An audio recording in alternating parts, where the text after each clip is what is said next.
Matagal nang pinag-uusapan ang mas malalim umanong ugnayan nina Anthony Jennings at Maris Racal. Ngunit isang pasabog na post ang mula sa ex-girlfriend ni Anthony na si Jam Villanueva ang kumumpirma sa di umano'y cheating na ginawa nina Anthony at Maris sa kanilang mga ex-partners. Jam's cryptic breakup quotes. Matagal nang pinag-uusapan ang mas malalim umanong ugnayan nina Anthony Jennings at Maris Racal mula nang pumutok ang kanilang love team dahil sa serye nilang Can't Buy Me Love na nagtapos noong May.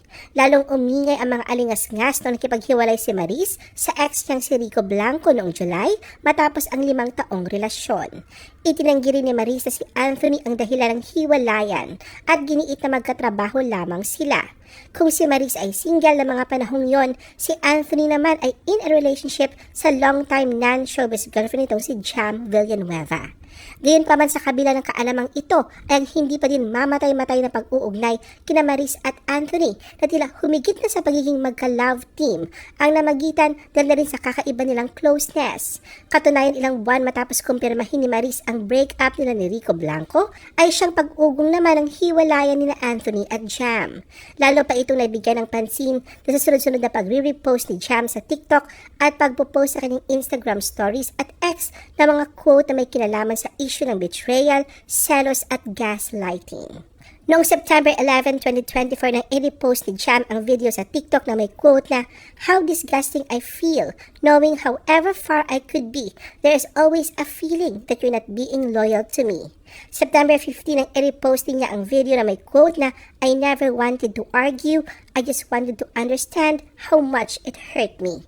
Nasundan pa ito noong September 18 nang i-repost niya ang video na may quote tungkol sa taong labis na pinasakitan pero pinipiling pairalin ang kanyang puso. Sa ex ni Jam, may mga nire-repost siyang hugot quotes na may mensaheng "Time always reveals true colors." Pero bago pa ang mga ito, ay nagre-repost na rin si Jam iba pang hugot quotes dahilan para maghinala ang netizens na may pinagdadaanan itong problema. Katulad noong July 2024, na-repost niya ang TikTok video na may quote na, "Girl, that spark will come back, I promise. You've got this." At ang quote na, "Girl instinct is always finding out everything." Dumagdag pa ito dito nang ni-repost yung quote na, "Me looking at the person I never thought would hurt me so much." Hindi maiwasang madawit sa issue si Maris, lalo na nang i-repost ni Jam ang TikTok video na may mensaheng, "I will never forget your conversation with the girl you told me not to worry about." Hinala ng netizens, selos ang pinag-ugatan ng cryptic post ni Jam. Na mga panahong yon ay lumipad patungong Italy sina Anthony at Maris para sa taping ng upcoming kapamilya action drama series na Incognito. Nagkataon namang nag-post si Maris sa TikTok ng litrato ni Anthony na kuha sa loob ng eroplano habang may hawak na mini birthday cake. Simpleng caption ni Maris, "It was my birthday. I was stuck on a plane and I was feeling the blues. Haha, TY." Tila nabigyan din ng kahulugan ang napansin ng netizens na pagkakapareho ng suot na white rubber shoes ni Maris at Anthony na animoy couple shoes.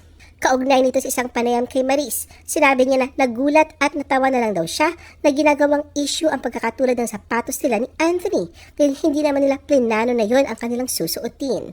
Depensa pa ni Maris, matagal na siyang may ganoong sapatos at nagkataon lang daw na mayroon din si Anthony. Jam's cryptic post about cheating in a relationship. Sa pananahimik nila Jam at Anthony sa kanilang hiwalayan, ay unti-unti namang nabibigyang linaw ang tila ba pinag-ugatan nito. Katunayan sa gitna ng kanilang breakup rumors, muli naglabas si Jam ng cryptic post tungkol sa pagtataksil sa mga relasyon, kung saan pinag-usapan niya ang isang ex at ang katrabaho na lumampas sa kanilang boundary. Sa question and answer session sa Instagram noong November 1, tinanong si Jam kung bakit tila siya galit sa babae na may kaugnayan sa kanyang ex, sa halip na sa kanyang ex mismo. Matapang naman itong sinagot ni Jam, ngunit wala itong pangalang binanggit kung sino ang kanyang pinatutungkulan. Sa kanyang sagot, ipinahayag ni Jam na ang taong nagtataksil at ang taong may kaugnayan dito ay may pagkakapareho. Dagdag pa ni Jam na iginagalang niya ang trabaho at industriya ng kanyang ex-boyfriend at ng katrabaho nito. Sinabi niya na alam niya ang mga hangganan sa pagitan ng trabaho at personal na buhay buhay, ngunit talagang lumampas ang dalawa sa mga ito.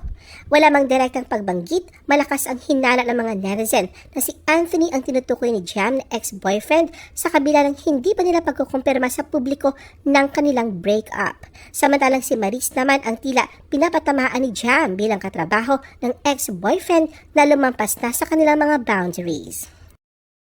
Anthony clears Maris of involvement and breakup with Jam. Kasunod ng mga cryptic post ni Jam, tuloy ang binasag ni Anthony ang kanyang pananahimik sa kanilang hiwalayan at sa lumalalang mga usap-usapan tungkol sa kanyang relasyon kay Maris. Sa isang press conference kamakailan, kinumpirma ni Anthony na magkahiwalay na nga sila ni Jam ng ilang buwan. Dito ay pinaliwanag niya na personal issues ang dahilan at hindi niya agad ito ibinulgar sa publiko dahil sa privacy. Nakiusap din siya na wag nang guluhin ng fans si Jam.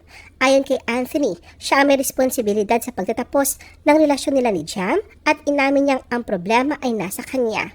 Sinabi niyang kailangan niyang ayusin ito at nilinaw niyang wala itong kinalaman sa kanyang professional na relasyon kay Maris. Binanggit din niya na magkaibigan lamang sila ni Maris at pinakausapan ang publiko na huwag magdulot ng gulo o mag-akusa rito. Jam exposes Anthony's alleged cheating with Maris. Masasabing maraming baon na bala si Jam dahil ilang araw matapos kumpirmahin ni Anthony ang kanilang hiwalayan ay siya naman ang naglabas na kanyang panig sa kung ano ang tunay na dahilan ng pinagtapusan na kanilang halos 7 taong relasyon. Ilang oras bago maghating gabi nitong December 3, 2024, nagbahagi si Jam ng isang controversial na expose sa kanyang Instagram stories.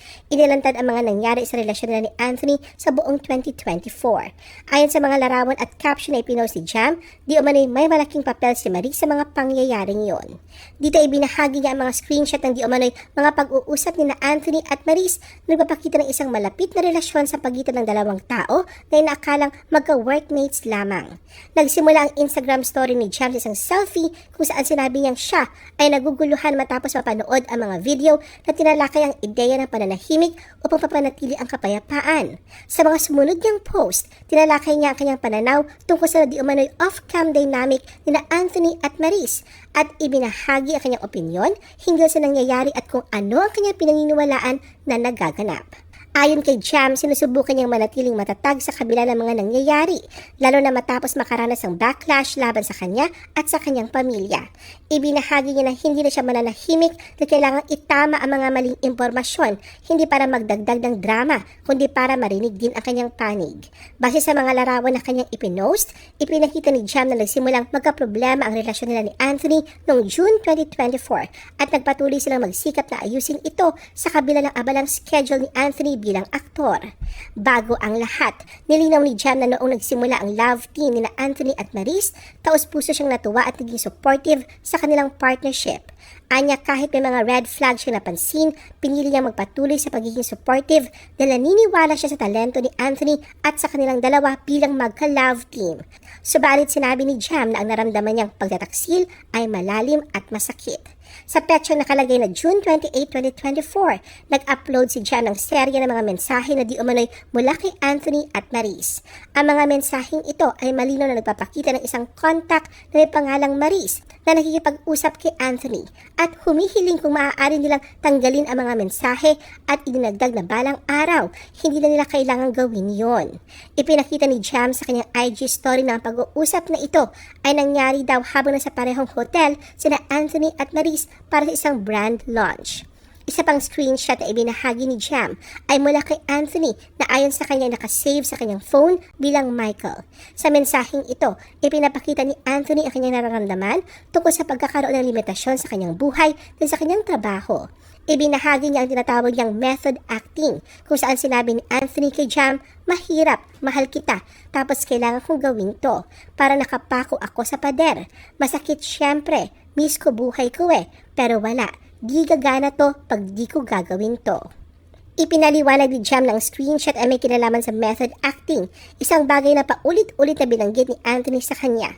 Ayon kay Jam, sinabi ni Anthony na kailangan niyang ipadama kay Maris ang pagmamahal at pagpapahalaga dahil may mga personal na pinagdadaanan din si Maris. Naniniwala si Anthony na pagpapakita ng care ay ang tanging paraan upang maging maayos ang kanilang trabaho at para gumana ng mabuti ang kanilang partnership sa set.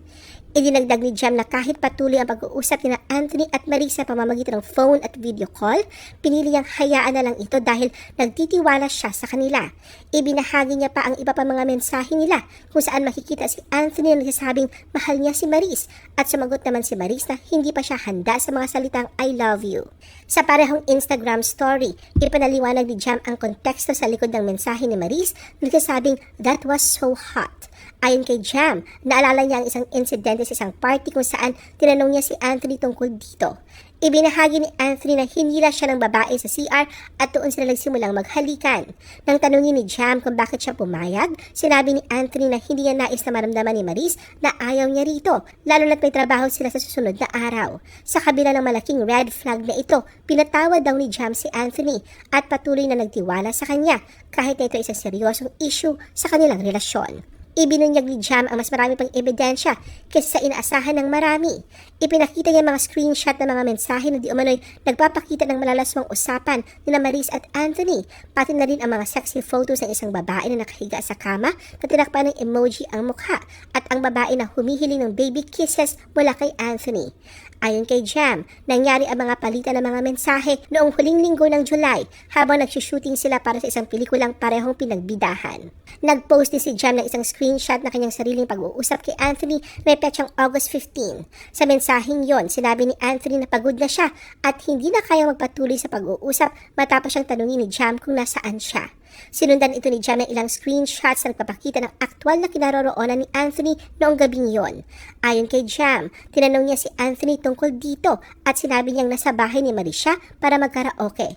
Sa mga screenshot, makikita si Anthony na nagsasabing ipagkatiwala muna ni Maris sa kanya ang kanyang sweater matapos ipaalam na iniwan niya ito sa bahay niya. Nang sabihin ni Maris na hindi niya kayang bitawan ang sweater dahil sa amoy nito, inamin ni Anthony na iniwan niya ito doon ng kusa. Ayon kay Jam, maayos pa ang relasyon nila ni Anthony nung nasa Palawan sila mula huling bahagi ng Agosto hanggang unang linggo ng Setyembre para sa lock-in taping. Sa mga panahong iyon, madalas siyang tawagan ni Anthony at i-update siya tungkol sa mga ginagawa niya at ipinahayag ni Jam na natuwa siya na nakikita niyang masaya si Anthony sa kanyang trabaho. Ilang araw pagkatapos ng lock-in taping, lumipad si Anthony patungong Italy kasama si Maris para magtrabaho sa isang bagong proyekto. Ngunit patuloy pa rin sila nakikipag-communicate ni Jam. Habang nasa Italy si Anthony, sinabi ni Jam na pareho silang nahirapan na ayusin ang kanilang relasyon, ngunit tiniyak ni Anthony sa kanya na magkakaroon sila ng pagkakataon na mag-usap at magkasundong muli pagbalik niya. Inamin ni Jam na nagsasabi siya kay Anthony na siya ay nagkasakit sa nakaraang 2 linggo, kaya nang makabalik si Anthony sa Pilipinas, isinama niya si Jam upang magpa-MRI. Binahagi din ni Jam ang kanyang saloobin sa viral birthday post ni Maris kung saan makikita si Anthony na ngumiti habang hawak ang cake na may nakasulat na Happy Birthday. Ayon kay Jam, ang larawan na ito nagbigay ng hinala sa kanya tungkol sa tunay na kalagayan ng relasyon ng dalawa kaya nagdesisyon siyang silipin ang phone ni Anthony. Dito niya nakita ang mga mensahe nila ni Maris kung saan nagpapalitan sila ng mga salitang I'll miss you sa isa't isa. Nang kumalat ang larawan mula sa birthday ni Maris, hiniling ni Anthony kay Jam na gawing private ang lahat ng kanyang social media accounts at ipinangako niyang titigilan na niya ang lahat na nangyayari sa pagitan nila ni Maris. Sa kabila ng mga pangako, sinabi pa rin ni Jam na patuloy ang pag-uusap ni Maris at Anthony sa text. Ibinahagi niya mga larawan na magkasama ang on-screen couple na mag-aakbay sa isang tren, pati na rin ang mga larawan nilang tila naghahalikan sa loob ng eroplano. Sa kanyang caption, ipinaliwanag ni Jam na ang mga larawang ito ang nagwasak sa kanyang puso. Sinabi niyang ito ang kabilang bahagi ng kwento, ang mga post ni Maris na naging dahilan ng mga atake sa kanya kung saan sinasabing ang larawan ay fan service lang at siya ay nag-o-overreact. Ayon kay Jam, tinanong niya si Anthony tungkol dito pero tinanggihan ito ni Anthony at sinabi niyang wala itong ibig sabihin. Sinabi ni Jam na sinikap niyang tapusin ang kanyang relasyon kay Anthony ng tahimik, subalit bilang isang taong nasasaktan, nakita niyang paraan na kanyang mga TikTok repost upang mailabas ang sakit na nararamdaman. Ibinahagi ni Jam ang isang screenshot ng mensahe ni Anthony may petsang October 1 na humihiling sa kanya na itigil ang pag-post ng cryptic na mga mensahe tungkol sa kanilang relasyon. Sa mga mensahe, sinabi ni Anthony kay Jam Jam. Ako na lang sirain mo, love. Mag-usap nga tayo. Sinabi na niya sa akin. Di na siya lalapit sa akin. And I promise you, wala na din. Tinapos ko na. So please, kung ano man yan, itigil mo na yan. 2 buwan matapos ang kanilang paghihiwalay, ibinahagi ni Jam ang kanyang panig ng kwento sa pamamagitan ng isang farewell message kay Anthony. Pinilit niyang isara na ang kabanatang yun ng kanyang buhay kasama siya. Sa kabila ng lahat na nangyari, nagpasalamat si Jam kay Anthony sa pagiging kanyang pinakamahusay na kaibigan at life partner sa loob ng halos 7 taon. Inamin din niya na namuhay sila magkasama sa nakaraan. Ayon kay Jam, thank you for being there for me through the hardest times in life. You've brought a life into mine that I never thought I could have, and for that, I'll always be grateful. Dagdag pa ni Jam ng kaligayahan lamang ang nais niya para kay Anthony sa lahat ng taon nilang magkasama. Hindi daw niya inakala na dadating ang panahon na kailangan niyang pakawalan si Anthony, ngunit ginawa niya ito upang mabigyan ng pagkakataon si Anthony na mag-grow at maghanap ng kaligayahan sa sarili niya. Sa pagtatapos ng IG stories ni Jam, nag-iwan siya ng mensahe para sa mga kababaihan. Sinabi niyang, "To all the women reading this, don't be like me. It took me 3 long months to finally accept that I was just ignoring the reality of the situation." Buong puso din niyang inamin ang kanyang mga pagkakamali at ang pagbabahagi ng kanyang kwento ay isang hakbang para matuto mula sa mga ito at magbigay ng leksyon sa iba. Ayon kay Jam, pinayagan niyang mangyari ang lahat ng yun dahil akala niyang ito ang pinakamainam na paraan para suportahan silang dalawa. Dagdag pa niya, "I trust my partner and her as a woman."